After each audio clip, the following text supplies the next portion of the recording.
am a mom of 4 kids, ages 13, 11, 10, and 6. And I'm also a full-time photographer. I work out of the home, and I shoot pretty much evenings and weekends. I am wife and mom first, but I also run from my home a small business, and it's called Common Sense Financial Counseling. And basically, I meet with normal people, everyday people who are needing some help getting budgeting together, kind of understanding their finances, want to get on top of things and really know what's going on with their money, where their money's going. I am one of the partners with Sparkle and Sawdust, a crafting business that myself and a friend run together.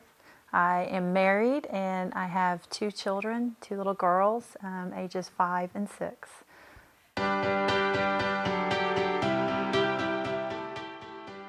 I know many women want to give up their job and stay at home with their kids. It is hard. It's a struggle.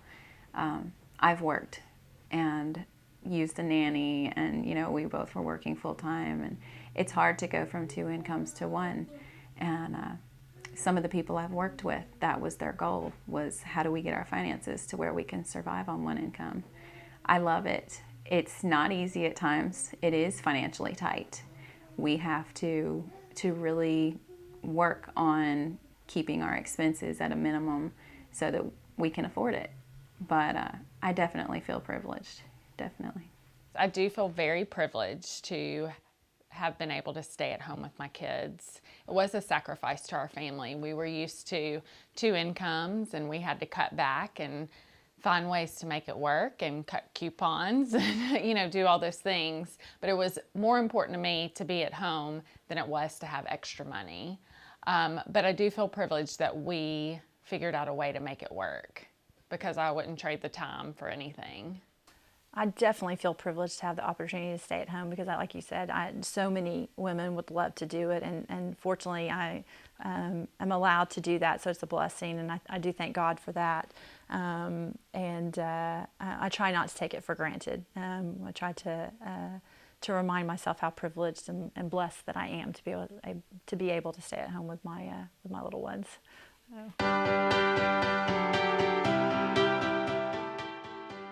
I enjoyed those years. I was there when they took their first steps.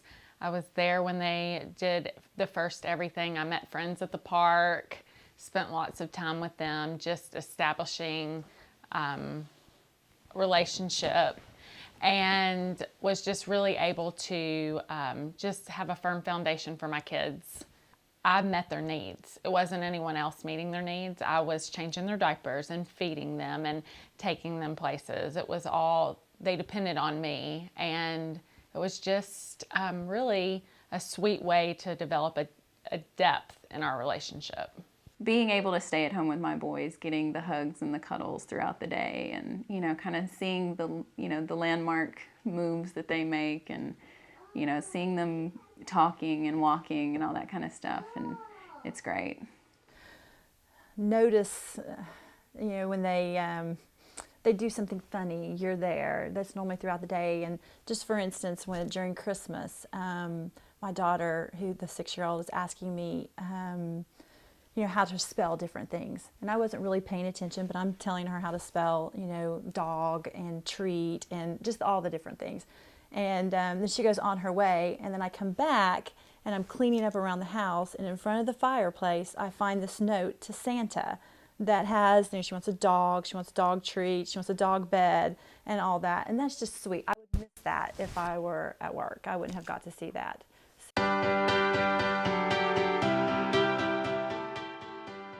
So the hardest part about being a stay-at-home mom is just going from having a career and seeing adults and having adult conversation, and then you're just home with a baby who's not really communicating with you. They're cute as can be, but there's not really that, stimulating conversation. You almost feel a little trapped.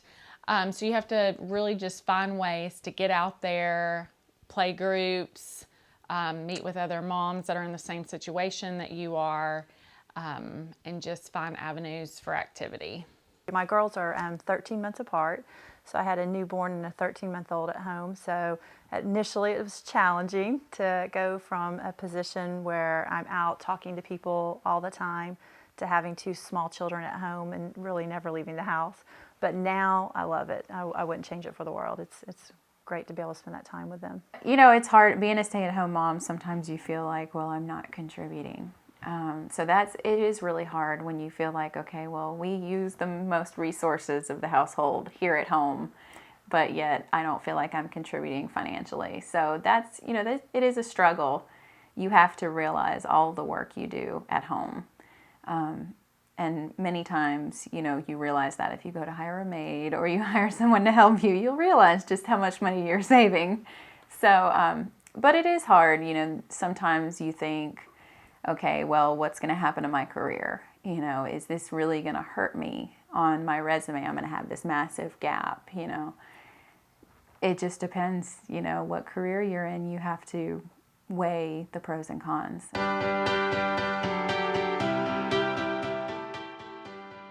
I feel like I was really surrounded by a community of people that were like-minded. A lot of stay-at-home moms were my friends, so I didn't really feel like people looked at me and thought, you just stay at home? I mean, if anything, if I would say, oh no, I'm not a working mom, people would say to me, yes, you are. You stay home with your kids, and that is a job.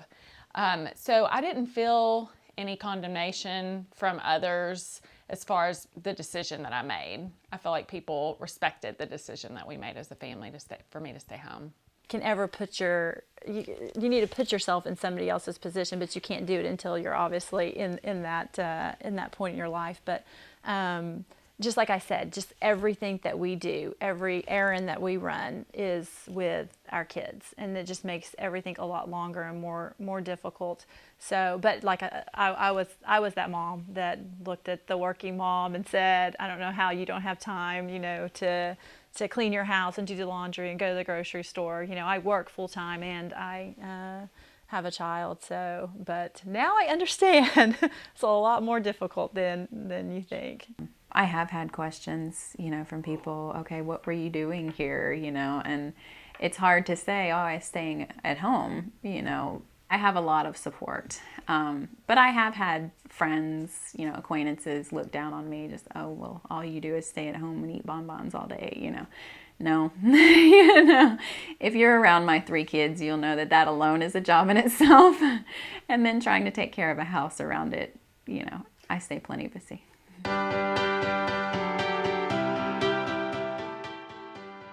So after we adopted our son, Abel, I became really interested in photography. I'd gotten a camera and then decided to take a class, and it really just took off from there. Every time I took my kids on a play date, I would bring my camera and I would say, okay guys, we're gonna, you know, do a photo shoot today. And then they got so tired of me taking their picture that I started taking pictures of other people's kids at the park, just friends. And then before I knew it, I had families contacting me saying, hey, can you take our family's pictures?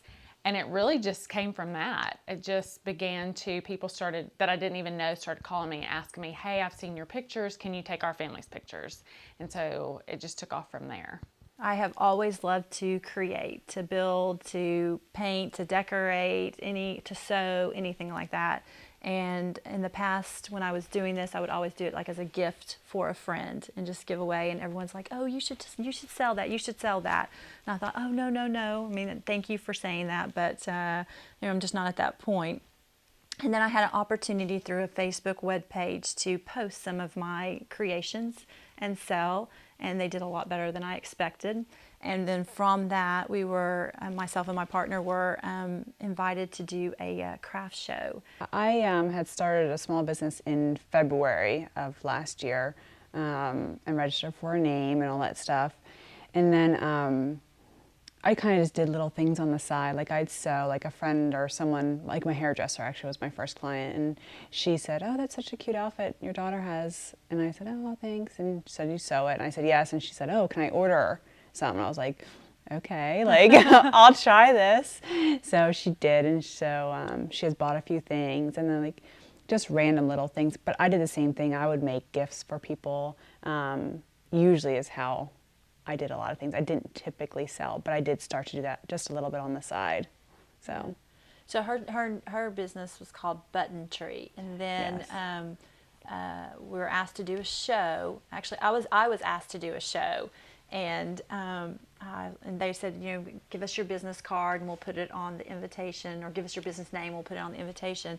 I was like, oh gosh, I don't have a business name. I was like, I got to come up with something. And so I just sat with Laura and I just brainstormed with her, because I was like, okay, I like to do the woodworking, but then I also make jewelry, and so I need something that encompasses both, because I don't know in the future where I'll take this business. And so I played around with multiple different names, and then I settled on Sparkle and Sawdust. Yeah. And so then we get into the shows and decide, this is crazy for you to have your own business with your name and me to have my own business with our name, but then sharing booths and all that. So we just merged together and we just took on the name Sparkle and Sawdust, just because it encompassed what we both did. Lots and of so yeah, so that's kind of like how that began. Everything just kind of happened. So it's not like we didn't have this major planning, time or anything. It just kind of just happened. A friend of mine just happened to tell me about a program for military spouses. You can do it wherever you are. It was an online program. We attended webinars and did everything online. They sent us books and everything, so we still had to study. We had exams and all that. So I did that while I was mothering over in Italy, and finished my program when we moved to Florida, when I actually did my internship down there. I've always, kind of had books around and, always studying, always trying to stay up to date with things. But my husband works in the finance industry too, so, we tend to be a little nerdy around here. We'll have discussions at night about insurance and, all this other stuff. But so, honestly, last fall, I just felt like, you know what, I'm just going to feel it out. And had a lot of support from friends and family, and they all said go for it. So, I just did it.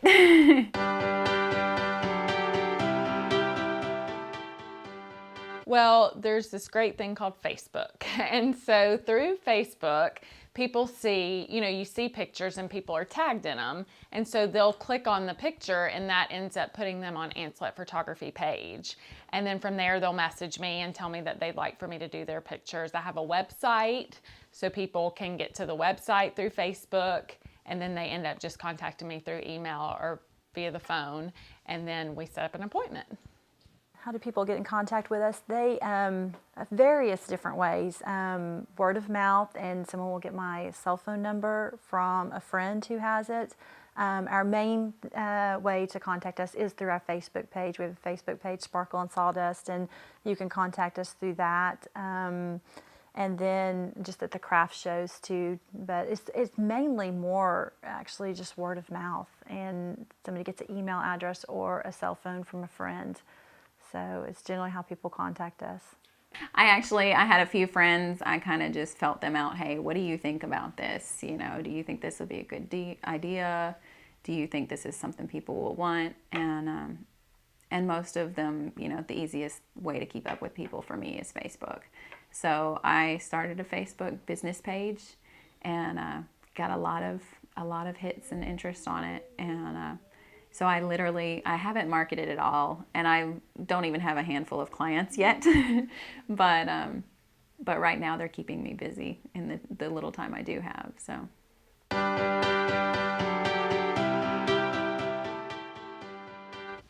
My husband is very supportive of what I do. He is a very hands-on dad, so he takes, we are a 50-50 responsibility family. Like, he is with them when I'm at a shoot, and when he has stuff going on, I'm with them. We share responsibility, and so he's been nothing but encouraging. He has very much said, do this, you're so good at it, I want you to do it. Does my husband support me? Yes, he's actually pretty amazing when it comes to this. During the holiday season, we were really busy, and he came to me at one point and said that he was, out of clothes, clean clothes. And so, I mean, he did the laundry for me. He would take actually myself and my partner's children out to dinner, so we were able to work into the evening. He helped put the kids to bed. So he was pretty phenomenal, so to say. And then just the financial cost of starting up too. I mean, obviously he was very supportive in just buying the equipment that we needed to start up. So yes, he's been very supportive. So he is sometimes my best cheerleader in the way that I don't want him to be. He has a tendency to kick my butt. You know, you need to do this. You know, you really want to. You need to take the time for yourself, that kind of thing. So he understands how frazzled I can get during the day and how much work it is, and that I need the adult time. You know? And but now there are a lot of times where, you know, I'll be out with a client in the evening and he'll be watching the kids, or, you know, he'll stay home so that I can attend an event or whatever. So yeah, he's definitely helpful.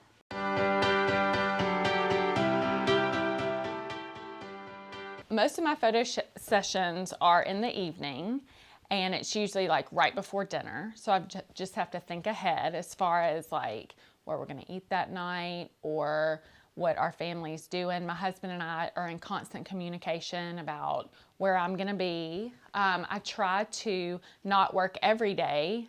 When it's really pretty outside, like the spring and the fall, people want family sessions. Then there's senior sessions, kids graduating from high school. So there's just a lot of work out there. So I have to be really careful and schedule time off. So I put days in my calendar where I won't take any work those days because it's time for me to just be with my family. I am still trying to figure that out. This is still very, very new, and for the most part, our orders just flow in a few at a time, which is nice. But again, during that initial setup and during the holiday season, it was very busy and very overwhelming. And it got to be the point where it was hard to manage family. And we realized that that is not what we were looking for. It's nice to have the business and it's nice to have so many people wanting our stuff, but that amount at one time was just a little bit more than we desired. So now, just with a few orders flowing in, it's easy to be able to go out to the garage, open the garage door, let our kids play while we're working on, you know, sanding a piece, or if it's raining, I'll be upstairs in my craft room doing a piece of jewelry while my girls are either in there with me or in the playroom playing. So we just tried to incorporate it all together. I actually started this business as a way for me to have some adult time to keep my skills sharp as well, though. It works well for me because I can see clients around my schedule.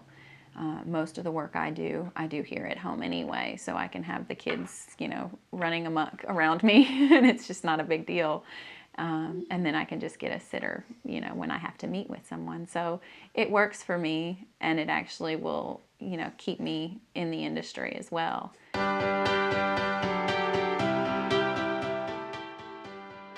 You know, I just kind of take my business a season at a time. It gets very overwhelming. One thing I have just kind of decided is that I don't do bridal shows. I don't do, I'm not trying to be the best in this business. I enjoy the brides that come in my door and the ones that I shoot their weddings. I don't want to be, you know, the best. I mean, I don't want to have the highest prices and just climb the ladder of photography. I really enjoy it just like it is right now. So I'm not really trying to change what I do. I'm just trying to pretty much maintain what I have. And if anything, just maybe even try to cut back a little bit so that I'm home a little more. But honestly, it's not even the time away from home. It's the editing that I have to do afterwards and the time that it has me at my computer. Even though I'm home, I could be present physically, but I just want to be more present emotionally and be able to connect with my kids. So probably for the future, I don't have any big plans to grow, but maybe to shrink a little bit. So that is a great question. Do I have plans for the future? We have plans. We just aren't quite sure what they are. So we are going to continue doing what we're doing, which is just promoting our Facebook page and word of mouth. We'll do craft shows probably quarterly, and we're looking at possibly renting a booth in another in a business where they'll manage it for us, and we just supply the products. As we talked about opening our own store, but just the cost and then the time it would take for us to run it, and the overhead of paying employees and all that, just I don't think is in right now in our future. So it would be more looking at one of these businesses that rents booths out and manages it. So that's what we're looking at. So, You know, my husband and I have actually talked about eventually, you know, we'd love to have an office where, you know, I work my business, he works his business, and, you know, and it would be great. But for right now, while my kids are little, I enjoy being home and the flexibility that I can, you know, I don't have to pay for an office and I don't have to have open hours and all this. I can just do it around my schedule and what I want to do.